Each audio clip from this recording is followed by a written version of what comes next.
200 साल जीने का दावा करने वाले बाबा रामदेव इन दिनों देहरादून के एक अस्पताल में भर्ती हैं। पिछले साल बाबा ने दावा किया था कि उन्हें कोई रोग नहीं है और यही वजह है कि वो 200 साल तक जिएंगे।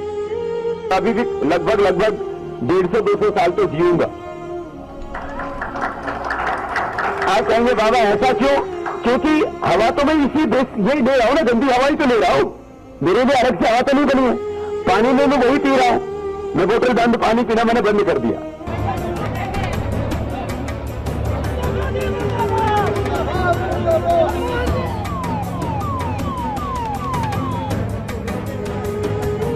योग और आयुर्वेद से देश और दुनिया के लाखों लोगों की बीमारियों को ठीक करने का दावा करने वाले बाबा रामदेव खुद अस्पताल में भर्ती हैं।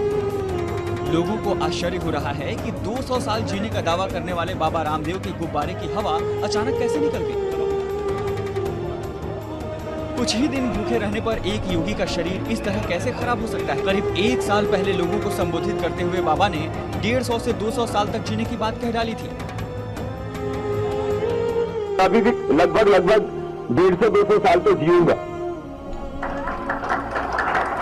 आप कहेंगे बाबा ऐसा क्यों? क्योंकि हवा तो मैं इसी यही ले रहा हूँ ना, गंदी हवा ही तो ले रहा हूँ। मेरे लिए अलग से हवा तो नहीं बनी है। पानी में मैं वही पी रहा हूँ। मैं बोतल बंद पानी पीना मैंने बंद कर दिया। स्टार न्यूज को दिए एक इंटरव्यू में भी बाबा रामदेव ने कहा था कि उन्हें जब कोई बीमारी है ही नहीं तो फिर वो मरेंगे कैसे। रोगों से कोई खतरा नहीं। ब्लड प्रेशर मुझे है नहीं, शुगर मुझे है नहीं, कोलेस्ट्रॉल मेरा बढ़ा हुआ है नहीं, ब्रेन हेमरेज मुझे होगा नहीं, हार्ट अटैक मुझे होगा नहीं, लीवर किडनी मेरे फेल होंगे नहीं, कैंसर मुझे होगा नहीं। तो मैं आपसे पूछता हूँ मैं मरूंगा कैसे? किंतु एक बात मेरी समझ में अभी तक नहीं आई है कि हिंदूवादी जो कहते हैं कि जन्म होता है और कुरान में एक बात आती है कि मुर्दे जिंदे किए जाएंगे। ये दो बात मेरी समझ में अभी तक नहीं आई है। हिंदू तकवा कहता है, उन्होंने देखा कि जन्मवाद के जन्म होता है। मैंने डिस्कवरी चैनल में भी ये चीजें देखी हैं। और दूसरा कि आखिर में कुरान में कि मुर्दे जिंदे किए जाएंगे। मैंने इस बात को बहुत से पूछा है, किंतु मेरे पास इस बात का क्लियरिफिकेशन कोई भी मजहब, एक तो जन्मवादी, दूसरा जो जन्म नहीं मानता यानी मुर्दों को जिंदा करता है, समझा नहीं पाया। मैं आपसे प्रार्थना करता हूं कि इस बात को कुरान के माध्यम से और आपके माध्यम से मैं समझने के लिए आपसे गुजारिश कर रहा हूं। धन्यवाद।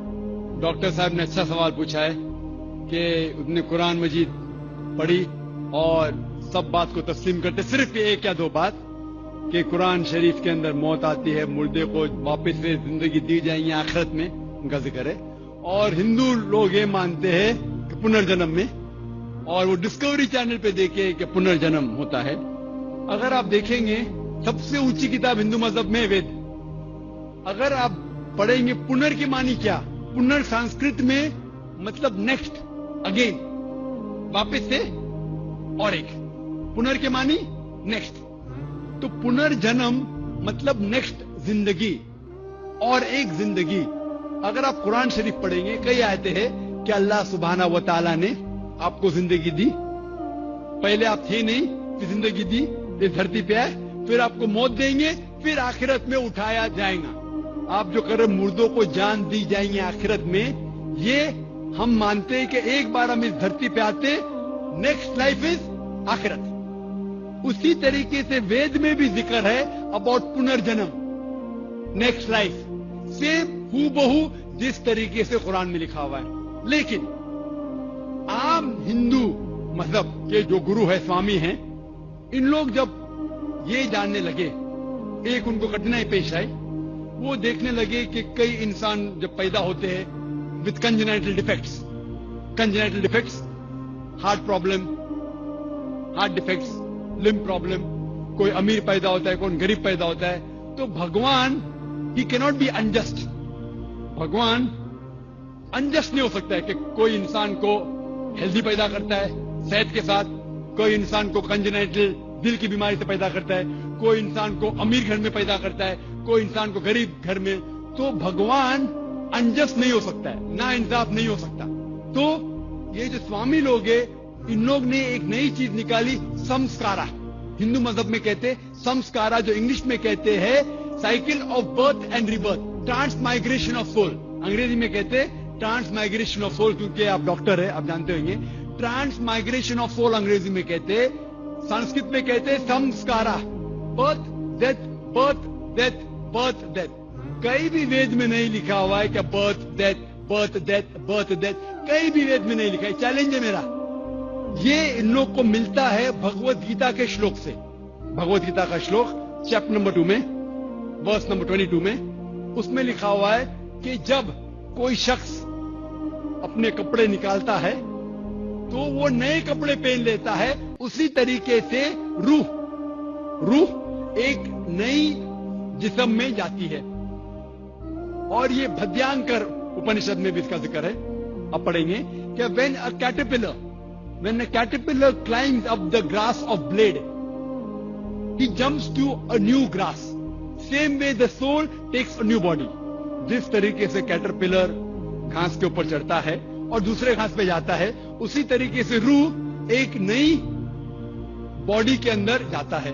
तो इस श्लोक के बुनियाद पर इन लोग ने एक फिलॉसफी पैदा की, संस्कारा, कि इंसान जो कर्म के बेस के ऊपर, कर्म और धर्म की फिलॉसफी, कर्म मतलब अच्छे कर्म करोगे धर्म के हिसाब से तो अगले जन्म में आप अच्छे पैदा होंगे। अगर आपके कर्म बुरे होंगे तो अगले जन्म में आप हो सकता है कि लूला पैदा होंगे या लंगड़ा पैदा होंगे। और जो कहते हैं कि आप इंसान 7 बार बनेंगे, ये कौन कहता है? वेद नहीं कहती, ये स्वामी जी लोग कहते हैं, कोई वेद में कहीं लिखा नहीं है। क्योंकि उनको ये नहीं कह सकते थे कि इंसान क्यों गरीब पैदा होता है, क्यों अपाहिज पैदा होता है।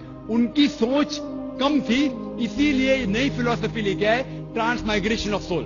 आप तो डॉक्टर है, मैं भी डॉक्टर हूं। आपने कहीं मेडिकल साइंस बुक में पढ़ा हुआ है कि इंसान इस दुनिया में जन्म लेता है? साइंटिफिक फैक्ट होता था तो हम मेडिकल नहीं जन्म लेता है, हम कभी भी नहीं पढ़े। इससे ये साबित होता है कि साइंस इसको तस्लीम ही नहीं करती। जो आप कह रहे डिस्कवरी चैनल में देखा, जो आप कह रहे हैं, अगर ये हक होता था तो हमारे साइंटिफिक बुक में भी ये लिखा होता। तो ये कहना कि साइंटिफिक प्रूफ है कि हम जन्म लेते हैं, बिल्कुल गलत है। इस्लाम जो इसका जवाब देता है वो है कि इस्लाम तस्लीम करता है कि अल्लाह सुब्हानहू व तआला कुछ लोग को अपाहिज पैदा करता है, कुछ लोग को अच्छी सेहत देता है, कुछ को गरीब, कुछ को अमीर। इसकी वजह है कि अल्लाह ताला फरमाते हैं सूरह मुल्क में, सूरह नंबर 67 आयत नंबर 2 में, अल्लज़ी खलक़ल मौत वल हयाता, अल्लाह सुब्हानहू व तआला ने मौत और जिंदगी बनाई ताकि आप लोग को जांच सके, आप लोग का इम्तिहान ले सके, आप लोगों में से कुछ लोग अच्छे हैं। ये जांच पड़ताल करने के इम्तिहान है। और अल्लाह ताला फरमाते हैं सूरह अनफाल में, सूरह नंबर 8 आयत नंबर 28 में, कि आपके बच्चे और आपकी जायदाद आपके लिए फितना है। आपकी जायदाद और आपके बच्चे आपके लिए एक टेस्ट है, आपके लिए इम्तिहान है। अल्लाह ताला कुछ लोग को गरीब घर में पैदा करता है, कुछ लोग को अमीर। जो लोग अमीर है उनके लिए इम्तिहान है कि वो ज़कात देते क्या नहीं। जैसा कि मैंने कहा मेरी तकरीर में, तीसरी बुनियादी बात इस्लाम में है ज़कात। जिस शख्स के पास 85 ग्राम से ज्यादा सोना है या उसके मुकाबले में धन है, उसको 2.5% ज़कात देना फर्ज है। जो आदमी अमीर है, कुछ अमीर लोग बराबर ज़कात देते, कुछ लोग आधा देते, कुछ लोग देते नहीं। तो अमीर इंसान को शायद 100% मार्क्स मिले या 50% मार्क्स मिले या 0% मिले। वो गरीब इंसान को ज़कात में तो 100 मार्क्स मिलता है, 100 आउट ऑफ 100, उसको ज़कात देना ही नहीं। हम कहते रहे बेचारा गरीब इंसान है, लेकिन असल में देखे जाओ तो उसको उस इम्तिहान में, गुर्बत के इम्तिहान में 100% मार्क्स मिले। आप समझ रहे?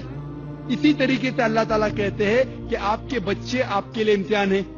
हो सकता है मिसाल के तौर पे एक अच्छे जोड़ी है, अच्छे मुसलमान है, 5 टाइम नमाज पढ़ रहे हैं, हज को गए हैं, रमजान में रोजा रखते हैं, ज़कात देते हैं। अल्लाह ताला उनका और बड़ा इम्तिहान लेना चाहता है। जितना बड़ा इम्तिहान उतना बड़ा इनाम। मिसाल के तौर पे अगर आप बीए पास करते तो आपको सिर्फ ग्रेजुएशन मिलता है, अगर आप एमबीबीएस पास करते आपको डॉक्टर कहलाया जाता। डॉक्टर मतलब ऊंचा ओहदा। इसी तरीके से अल्लाह सुब्हानहू व तआला हो सकता है कि उस जोड़ी को इम्तिहान और सख्त देता है और ऐसा बच्चा पैदा करता है जो अपाहिज है। अल्लाह ये देखना चाहता है कि अपाहिज बच्चा पैदा करने के बावजूद وہ اللہ کے اوپر ایمان رکھتا ہے کہ نہیں. اگر ایمان رکھتا ہے تو اللہ اسے جنت فردوس دینا چاہتا ہے. اور کٹھن امتحان اور بڑا انعام. ہو سکتا ہے کہ وہ امتحان میں فیل ہو جائیں گا. تو یہ قرآن کی آیت ہے, آپ کے بچے آپ کے لیے امتحان ہے. کبھی کوئی بھی اگر کلیمٹی آتی ہے, کوئی بھی آپ کو نقصان ہوتا ہے, ادھر وہ آپ کے لیے امتحان ہے یا آپ کے لیے سزا ہے. جب بھی کوئی بھی آپ کو انعام ملتا ہے وہ ادھر آپ کے لیے امتحان ہے یا آپ کے لیے ریوارڈ ہے. تو اسی طریقے سے کیونکہ ہندو مذہب کے جو سوامی ہیں وہ اس کو نہیں سمجھ سکے, اسی لیے ایک نئی فلسفی سمسکارا لے کے آئے جو بالکل وید میں نہیں لکھی ہے. وید بات کرتا ہے پنرجنم. پنرجنم مطلب نیکسٹ لائف, جس کا ذکر قرآن نے بھی ہے, آخرت کی زندگی. تو وید اور قرآن سیم زندگی کا بات کر رہا ہے کہ اس دنیا میں آپ آتے ہیں, ایک بار آتے ہیں, صحیح طریقے سے جئیں گے تو ایک بار کافی ہے, اور یہ دنیا آخرت کے لیے امتحان ہے.